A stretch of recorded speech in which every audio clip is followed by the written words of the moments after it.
tadi aku ngomong-ngomong. Terus Pak Cahyo nggak tahu. Nggak tahu. Nggak tahu. Pantes nggak tahu soalnya jodoh emang nggak ada yang tahu. Kuwi iso gawe parfum, Pak Cahyo seneng wangi apa? Wangi stroberi. Stroberi ya.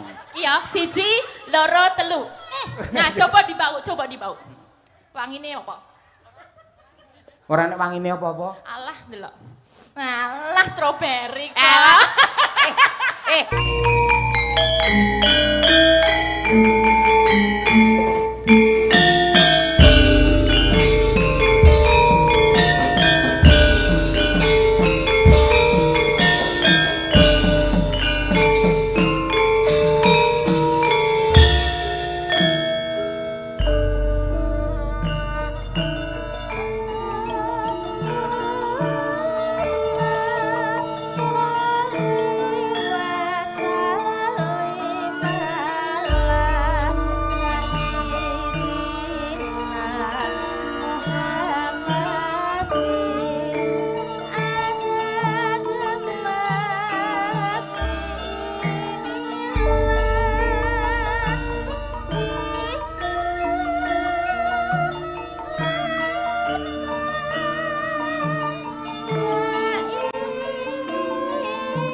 kita wis pirang-pirang taun ora ana wayang.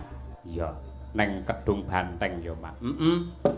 Dasare wis dadi cita-citane kabeh para warga masyarakat kene.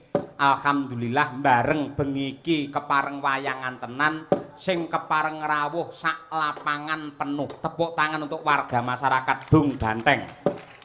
Ya. Becik apik kaya ngono. Mula tak kudang nganggo dandang gula nduk. Upamane piye? Papan endah nentremake ati. Subur makmur murah sandang pangan. Kedung Banteng ya desane. Kawula guyub rukun prangkat desa kabeh merantasi. Pak Lurah kang amanah wicaksana jujur.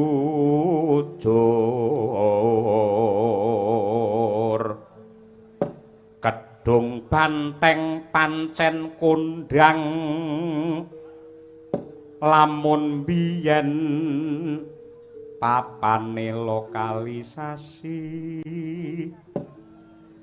saiki dadi berkah.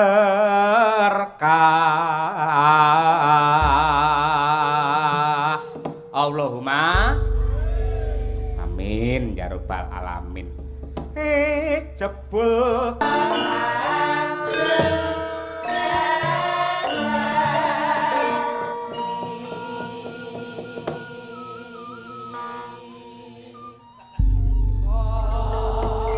nderekake kabeh para warga masyarakat yen ana bintang tamune. Iya, Pak. Ya kuwi Mas Gareng Kabul saka Pacitan. Iya. Kuwi prasasat ra tau mulih ning Ponorogo ae terus. Karo iki bintang jane mbiyen kerep amor karo awake dhewe ning beberapa purnama iki ora kumpul karo Madangkara. Ya. Mbak Elisa Urcarus Halasu. Pancen tak sengaja kok, Nduk. Ora tak wenehi job. Sebabe apa? Mbak Lisa sampean yen urung putus karo pacare ora tak jak wayang aku. Saiki alhamdulillah wis pedhot. Nah, jumblone dhek wisan. Ha iya. Mula direwangi ngejam-ngejim lek nggih nggahke rega to kuwi. Ha iya. Alhamdulillah luar biasa. Elok temenanan iki meriah. Men saya renggep regu Mas Gareng wis nenggah. Ya. Monggo dibarengke wae Mas Gareng Pacitan bersama Mbak Elisa Urcarus Alasu Cahyo Kuntadi. Yuk. Jumeneng bebarengan. Ayo coba. Arum Bali iso diaturake. Yuk.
Lagi iki lho wayangan diringi drone saka Iran ya iki. Wong nyambut gawe kok diringi bom. Ha iya. Oh, kaya kene. nyambut gawe nek Gedung Banteng, Mas. Nggih. Ngeri banget. Lah ngopo? Kok kono banter kene banter. Kono ya swarane kaya ngene. Ha iya.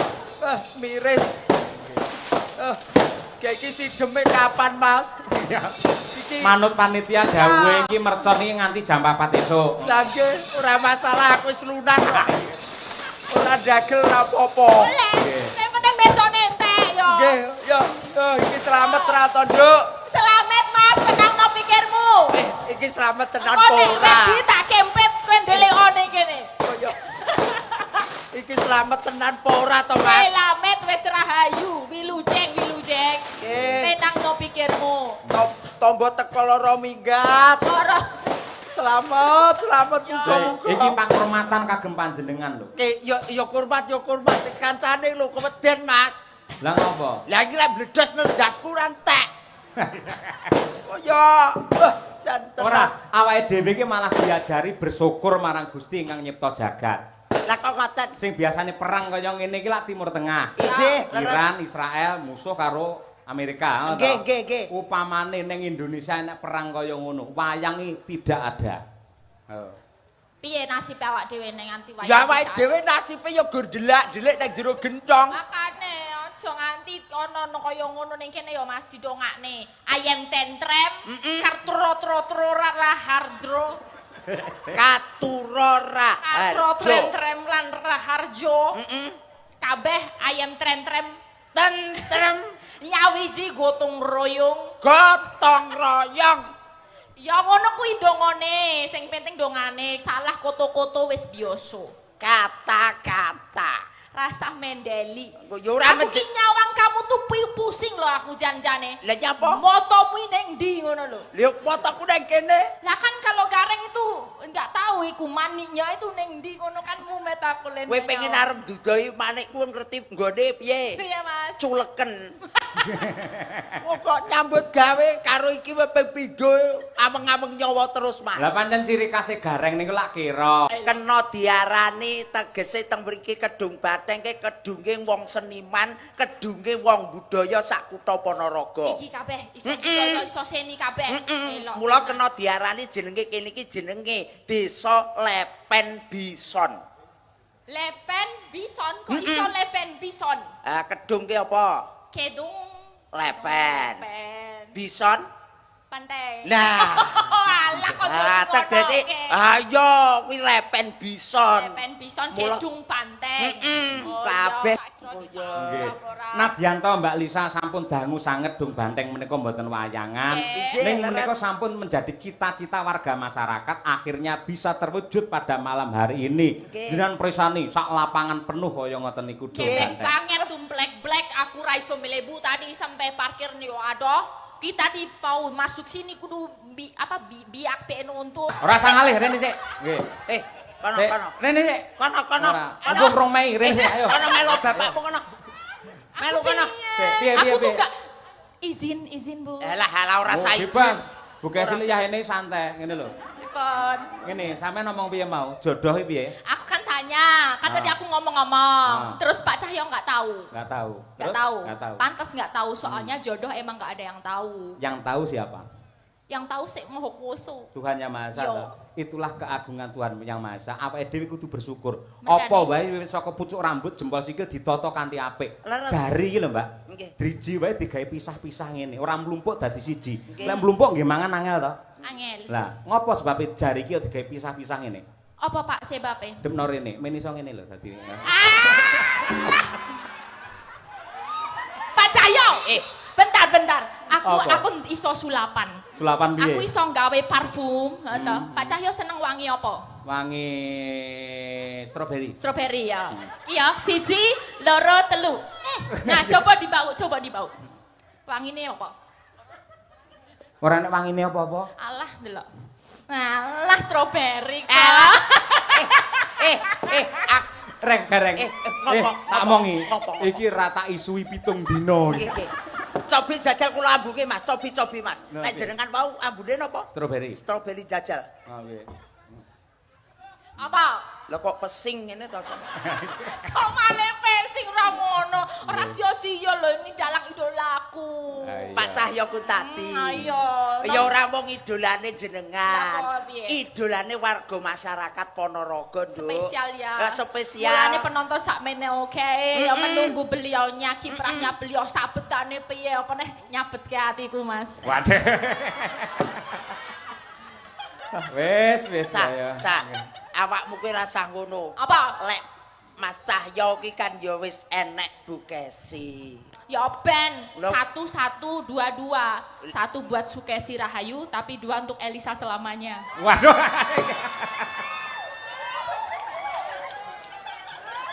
Aduh, bocah iki saya nekat e. Bareng kulino nge-gym saya nekat dhek malihane. Ayo. Kowe upamane dadi bojo sing kedua ya isih tetep tresno karo Pak Cahya. Alah ya jelas tresno dino iki cacahe piro? Ana 7 ta? Ana 7 tak gawe beda-beda. Senin Selasa Senin Rebo. lah, Senin. Senantiasa mencintai Cahyaku tadi. Selasa. Ayo terus ora apa-apa. Terus. Ayo. Selasa, walaupun ngene iki ramene tapi Selasa milik berdua. Terus. Cuman buat berdua aja. Langsung Rabu. Rabu. Aku nggak pernah rabu-rabu buat membuka notifikasi dari Cahyaku tadi. Soalnya ngopo notifikasinya tak beda. Apa? Beda nih. Notifikasi munculnya neng HP, tapi getere neng hatiku. Ini bareng suwi rame lu bahane wakeh malian. Ngopo? Berarti sing geter nek kene iki kae atimu to? Sing geter. Ati ki ning kene kok ning kene. Iki mau Rebo, bar ngono Kamis. Chemistry-nya tuh selalu nyambung, mesti langsung jodoh chemistry-nya Pak Cahyo Kuntadiro Elisa Orcarus Alaso. Ya Allah. Berarti kamu itu chemistry-nya sama Mas Cahyo Kuntadi luar biasa. Wis Biyen pas duwe pacar rawani omong ngono kuwi dhek. Lah ya beda ana kipere ana satpame, sekarang kan free gitu loh. Jumat semua. Jumat ki lagu. Jumat kamu sayangku di dunia ini. Jumat kamu sayangku di dunia ini. Lek mau aku wis seneng tenan bareng saiki rada ragu-ragu. Ketoke kentuk iki malian. Kentuk ki apa? Kentuk ki apa kentuk? Wanita yang cantik itu namanya kentuk. Nah, wanita yang cantik itu namanya kentuk. Enggak bohong, tenang. Enggak bohong, tenang. Swear. Lho takono wong Ponorogo ngono kuwi. Kentuk napa Pak Bu? Cantik. Kula kentuk. Kula kentuk mboten. Kentuk banget. Ya pancen aku pancen sak kentuk-kentuke wanita. Si paling kentuk dhewe, tapi aku ya kudu menghormati, Mas. Menghormati kan aku sapa? nomor loro. Sing nomor 1 Bu Sukesi Rahayu. Bu Sukesi. Berarti kudu sing kentuk beli. Bisa. Ya di voting dhisik to, di voting. Bu Sukesi kentuk apa ora ngono. Ora rawani kentuk, Bukesi kentuk napa mboten, Pak Bu?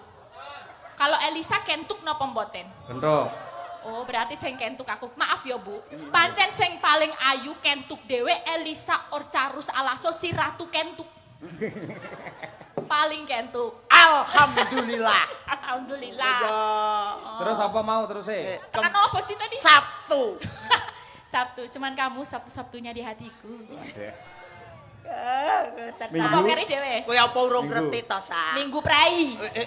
Di saat dianjurkan pemerintah minggui prei jalan-jalan. Sa kuwi mau Senin Wis. wis. Selasa wis, Rebo wis, Kamis wis, Jumat wis, Sabtu ya wis. Iki saiki kari dhewe Mas Cahya ya. Minggu. Minggu ki prei dianjurkan pemerintah prei dienggo jalan-jalan pijet nek kesel. Lah jaremu mau Sabtu satu untuk kamu. Iya, Lah terus saiki Minggu. Minggu dianjurkan pemerintah tanggal abang prei. Wayahe pijet opo lah sak karepmu. Tegese iki ya artine kaya kuwi mau lek Sabtu satu untuk kamu ngono lho. Gek saiki Minggu. Minggu prei, wah kandhani angel iki. Goblok banget kuwi gareng kena tanggal abang kok nekat ning ndi Abang kowe. nekat wae. Rasa ngopo-ngopo Minggu. Tegese niku kula kan negeste ngoten lho Mas Cahya kados Senin niku wau kan nggih sae. Selasa ya apik, Rebo apik, Kamis apik, Jumat apik, Sabtu apik. Iki kali siji Minggu. Minggu prei ya Pak. Iya tanggal abang. Ki aku karo Pak Cahyo iki wis plek. Minggu prei napa mlebu, Bu? Ah, plek. Minggu prei napa mlebu? Plek. Mlebu apa mlebu? Ketoke sing wedok prei ora kena dienggo. Asem kok ya. Lah ngono. Karo ndongake Mas. Doa terbaik untuk warga masyarakat. Mas Gareng dulu, Mas Gareng dulu. Nggih, niki nuwun sewu ndongakne wong Kedung Badeng Mas nggih. Nggih. Aja keloro-loro nalika semono, apik atine nalika sakmene. Nggih. Mula mbiyen keloro-loro artine niku barang sing ora bener nemplok ning kawasan mriki. Ning alhamdulillah dulur Kedung Badeng sakmenika manggih kawilujengan kebagas warasan selamat donya selamat akhirat Allahumma Amin. karek awakmu Selanjutnya Mbak Lisa, ayo doa yang Aku terbaik. ya doane kaya mau kan ciri khas kene pangtun. pantun Pantun. Golek greweng cacahe siji. golek kreweng cacahe siji Ya, masyarakat Kedung Banteng tansah nyawiji. Amin. Golek greweng cacahe enem. Masyarakat Kedung Banteng tansah ayam tentrem. Golek greweng ning wetan. nyangitan Golek greweng nyang wetan. Terus? Masyarakat Kedung Banteng diparingi ketentreman. golek kreweng rupane ireng Apa tegese? wong sak Kedung Banteng sing wedok muga-muga meteng bareng Aduh, ayo repot nek meting barang bidane piye? ya ketok ndase didelepne neh Kanca ngono ra. Ngoten-ngoten. Niki lho spesial niki Mbak Elisa. Niki wonten Nawala. Katur Ki Dalang Cahya Kuntadi saha grup Madangkara. Kula nyuwun gending Mawar Kuning dari Mbak Elisa. Nggih, dan lagu Bersih Desa. Gending menika katur dumateng Bapak Soni Saifullah PJ Kepala Desa Kedung Banteng saha sedaya perangkatipun. Ketua Panitia Bersih Desa Kedung Banteng Bapak Haji Karsono saha sedaya panitia. Para calon haji hajah khususipun Ibu Retnowati nggih saha Ki Cahya nggih. Mugi-mugi tansah pinaringan wilujeng awit bidal ngantos konduripun dipun gampelaken anggenipun nindakaken rukun haji ugi mugia dados haji hajah ingkang mabrur barokah matur sembah nuwun saking kula Bapak Suwandi. Ha iki lho Mbak, nggih niku. Mawar Kuning. Mawar Kuning. Muga-muga dulur Kedung Banteng ingkang badhe minggah kaji dados haji ingkang mabrur. Amin ya rabbal alamin. Nggih, Pak Cahyo dan nanti juga akan berangkat kapan, Pak? Insya Allah tanggal 3 Mei. 3 Mei, semoga lancar semua, Nggih. Pak Yoyo. Wis dadi haji so aku ra iso mbajul meneh aku. Oh, profesional loh Mbak. Haji itulah ibadah. Haji itu kan wayangan ya tetap wayangan. Oh gitu, tetap boleh gitu. Boleh tetap. Ya enggak enak lah. Izin, Bu. Izin Bu aja ngono. Izin, Bu. Kowe iki ngomong kok ngono ki somong nang mbok wek kuwi lho. Lah kan aku juga dula besti juga lah. Nggih. Iya. Lan kula anu Mbak Elisa nyuwun pangapunten dumateng sedaya para warga masyarakat ing Ponorogo sedaya kemawon kalebet ingkang ngejob kula ing bulan Mei mboten saged kula tampi. Kula nyuwun agunge samudra pangaksami. Mangke sampun wonten gantosipun wonten guru kula Mas Anom Dwija Kangko ingkang minangka sesulih mekaten. Spesial ngene Mbak. Bu Kesi, ayo karo anu Mbok Nom Bu Kesi. Ayo iki. Oh, iki duet wong loro mantap lho Reng. Nggih ngeten iki lho, wong ngeten iki jarang sanget lho Mas Cahyo. Lah iya. Biasane ndek bojo loro ki sing sitok ijir-ijiran bae ngoten. Heeh. Ning nggih bengi iki muga-muga ora. Ayo. Dongakno Mas, aku ya deg-degan ini padha wae. Ya awakmu deg-degan iki kene kudu nesune mboten umum. Sini kok ya. Ora. Asline ya ngempet kok ya. Iya. Biasane spesial engko bawane Pangkur Semarangan duet Mbak Elisa karo Bu Sukesi Rahayu Mawar Kuninge terus berdua. Lho, kaya ngono kuwi. Elisa, Iya, Bu. kamu tenang aja sama Bu Kesi. Yeah. Kalau di panggung, di pegelaran malam hari ini, Pak Cahyo itu milik umum. Oke. Sik, Bu, Jadi- sik. Dalam- Omonganmu ra penak. Milik umum mak padake WC ngono piye iso? Boten, jadi kita itu harus profesional kerja. Oh, kuwi. Teng panggung niku guyonan panjenengan malah tak anjurkan untuk berdialog kalih bintang tamu, Betul. guyon maton, nyerempet sithik, ndak apa-apa. Mergo atiku ki wis tak siapke. dadi bojone dalang niku Mbak Iya, Elisa, iya.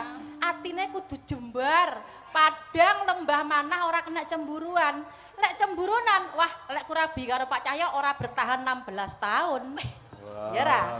16 tahun loh Mas Gareng. Iya lumayan. Ning asline ya ngempet tok.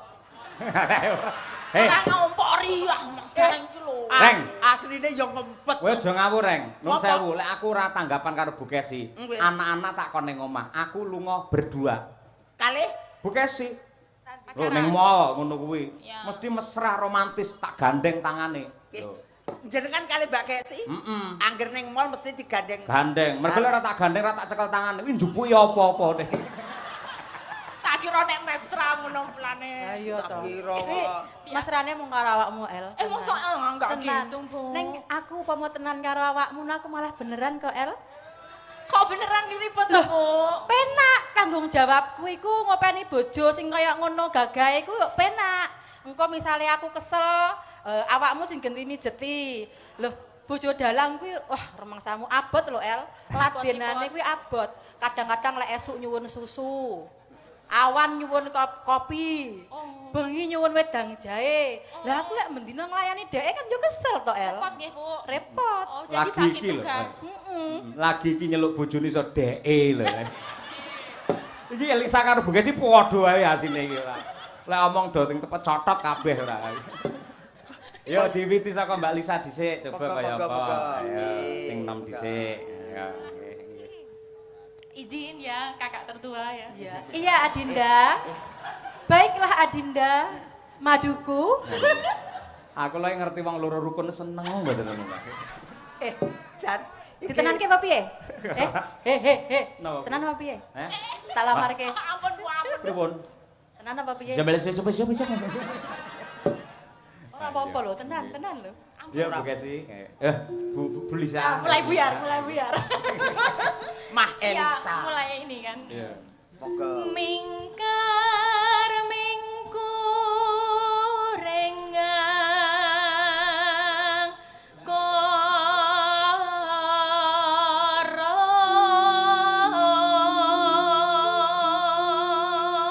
Para penonton tepuk tangan untuk Mbak Elisa luar biasa. Dudu wong Jawa ning suarane njawani. Istimewane teng Ponorogo nggih niki Mas Sahyoku tadi. Nggih to. Wong yang ngendikan niku Mbak Elisa nggih Bu Kesi. Nuwun sewu Nggih. kena diarani jarine wong kene ting pecotot. Ning yen nembang niku suwantene jos. Saya sangat. Boten kula niku sak gaduk-gaduk niku nggih belajar kepada kakak tertua ini. Nggih. Inspirator saya. Sagadu-gadu ki apa to, Sak Dik? gaduk-gaduk itu sebisa-bisanya. Aku kok Sesampai-sampainya segaduk-gaduk. sesuk karo kakak dolan ning mall Iya. utawa dolan ning Taman Juruk. Oh, iya. Tak warai tata basa sing apik ya Oh Cahayu. iya, Mbak Yu. Rukun to, Pak? Piye? Kok sik to hubungane Taman Juruk karo basa ki apa to? Monggo Taman Juruk nggih binatang lho ki ora. Wong kula ngomong niku wau nggih bingung lho Bu Kesi. Pripun? Wong kok sak gaduk-gaduk padahal jenenge gaduk ki mak tuk-tuk niku gaduk-gaduk. Piye, Mas? Sak gaduk-gaduk. Gaduk-gaduk kok gini? Lek gaduk-gaduk ki jotos kiwa tengene gaduk-gaduk. Oh ya. No. Lanjut, Mbak. Agarono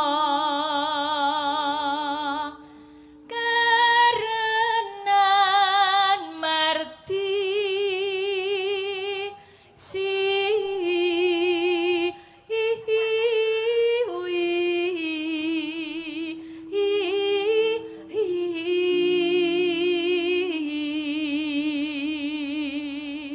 Hup, oper Bu Kesi. Ya Bu, aja kalah karo adimu, yuk.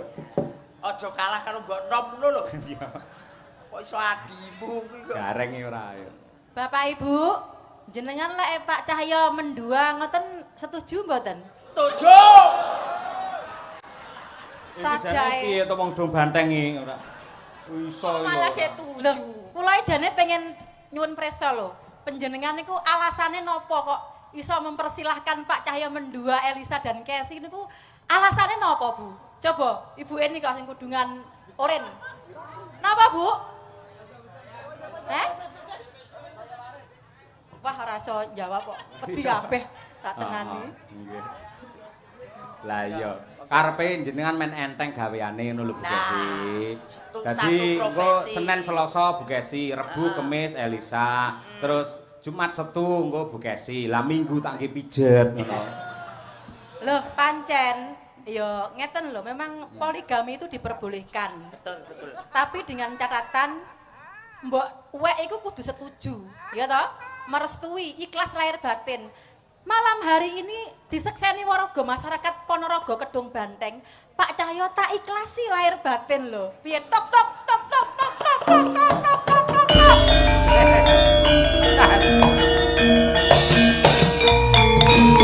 Sik Bu Kesi, tak sawang kok kene sampean ngomong ikhlas ning kok ngendur gelungan kemendeng metu keluke to. Wong jenengan kok ketawis teng mriku kemendeng, Mas. Lah nek keng mriki niki ketawise Mbak anu Kesi bahaya, Mas. Napa? Mekrok ngoten. Makrok. Modele kaya arep teladung. Ora, apa ketok aura aku lek nesu? Ora ketok. Gak ketok. Buktekno Bu Kesi, yo suaramu kaya apa? Ayo iki ratune Pangkur Semarangan iki. Ayo iki.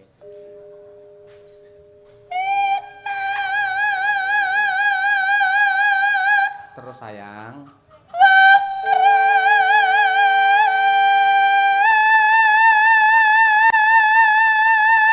Oke, baby.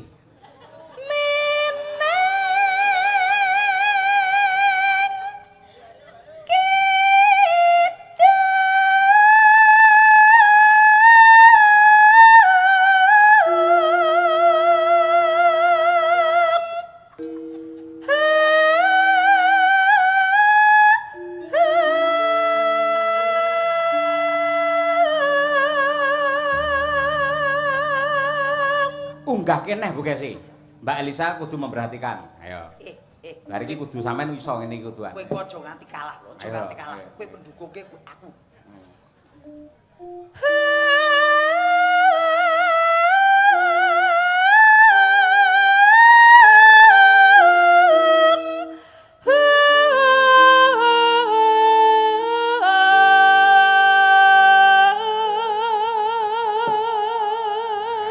Tepuk tangan Bu Kesi. Oh, istriku memang luar biasa. Mbak Elisa aja nganti kalah. Sampean kok iso ngono? Gamel aku peken. Ayo. Ning bunang tok ya dodol es ya lho Bu Kesi. Tak kira lek kabeh. Iki gamelan mas kawin. Nah iya. Nalika awake dhewe rabi, nek yen pengen menehi Elisa sampean kudu sembodo nukokne gamelan anyar ditulisi CE. Apa kuwi? CE. Cahyo Elisa ngono. Iya. Lek iki kan sing mereke KS. Apa kuwi? Kesi. Malah kondang Sutresno. Kesi Suloyo. AKS kok. Mosok yo kace. Kudune kace kok yo. Iya arep kace. Ayo Bu Kesi, anu Mbak Elisa ditirakne Bu Kesi iki mau. Kayak gitu. Kayak gitu. Kulo agak sageti. Tak beri semangat dari sini. Bisa, Ayo, Adik, oke. bisa. Masih semangat Bisa, ya. Adik. Ya. Tai wangi donga, Nduk. Kok kene tai wangi donga. Nggih. Aja karo kalah kate karo mbok wek. Nggih. Nanti ya. Sik contone pesan khas Bu Kesi. Ayo Bu Kesi pesan khas. Yo.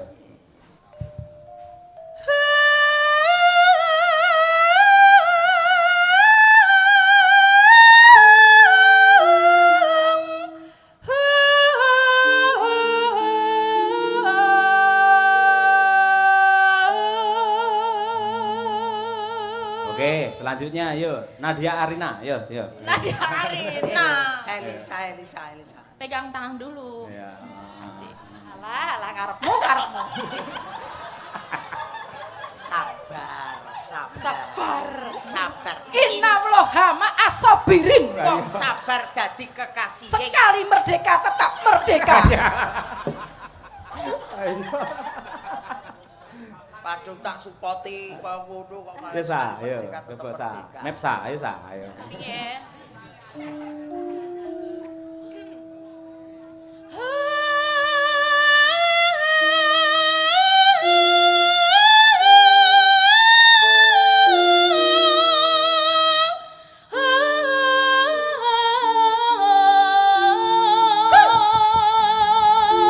Salim. Selamat adikku sayang. Iya. Mbak Kesi, Mbak Elisa, kula voting nggih. Nggih. Niki sae Mbak Kesi Napa sae Mbak Elisa? Sae sedaya sing elek gareng. Amin. Banding-banding ke ora. Terus yo. Mbak Lisa, ya Mbak. Oh, aku lagi ya. Ayo no, ya. Sinupa sinukarto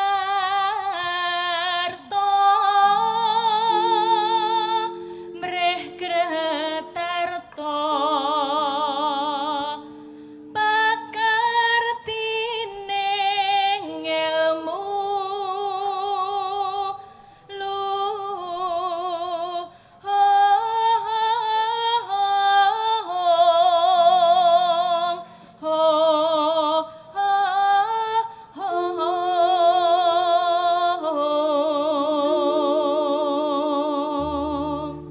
Buka es. Buka es. Kesi kok. Kesi. Suloyo. Boten. Kesi Cahya Kuntabi. Ta melu-melu aku mekrok kok wisan. Ya. Enten iki. Kang tumrap ning tanah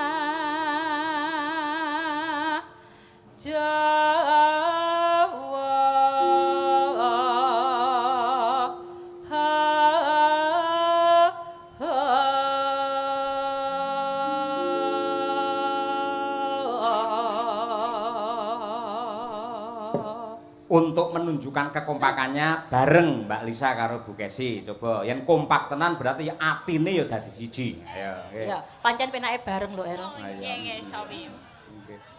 Ayo Yo. sayang. Ji, rok lu. Agama agemeng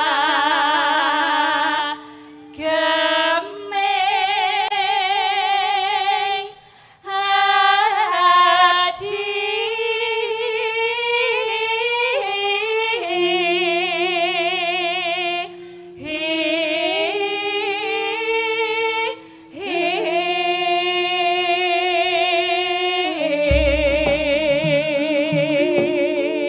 Para lenggah tepuk tangan untuk dua-duanya luar biasa, serasi kompak seimbang dan Matur nuwun. terasa. Ayo nggih. Mugi-mugi warga masyarakat Kedung Banteng mriki terhibur, atine seneng, terus tahun ngarep nanggap wayang Pak Cahya Kuntadi maneh. Bajute adalah mawar kuning. Mbak Elisa nembang mawar kuning saged? Saged. Nah, bonus 100.000 rene ya. Alah.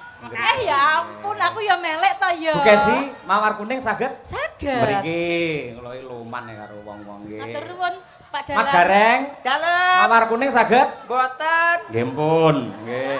Mang Merongos mriku. Ora masalah, terah yo nasib kelek sobek yo ngene iki ora masalah. Yang penting kula tesih hoping kali Mbah Wo sekuwung ya. Mawar kuning. Mawar adalah bunga yang indah merekah, kuning adalah emas. Semoga bersih desa Kedung Banteng tahun 2026 menjadi indah merekah menuju zaman keemasan. Dados.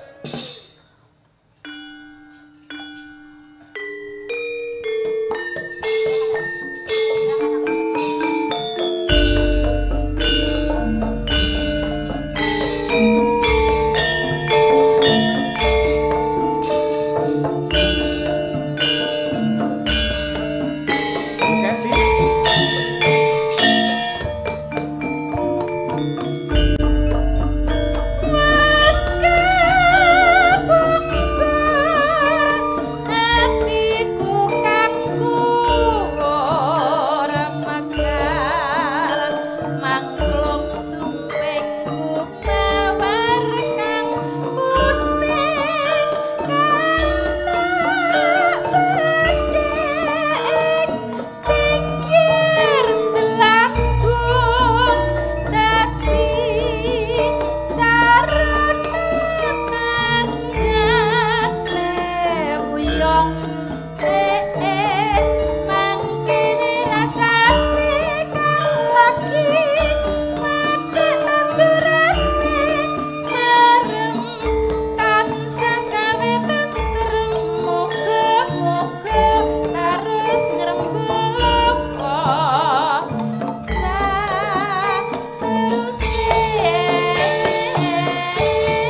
jan iki duet sepanjang zaman yang paling indah ya iki.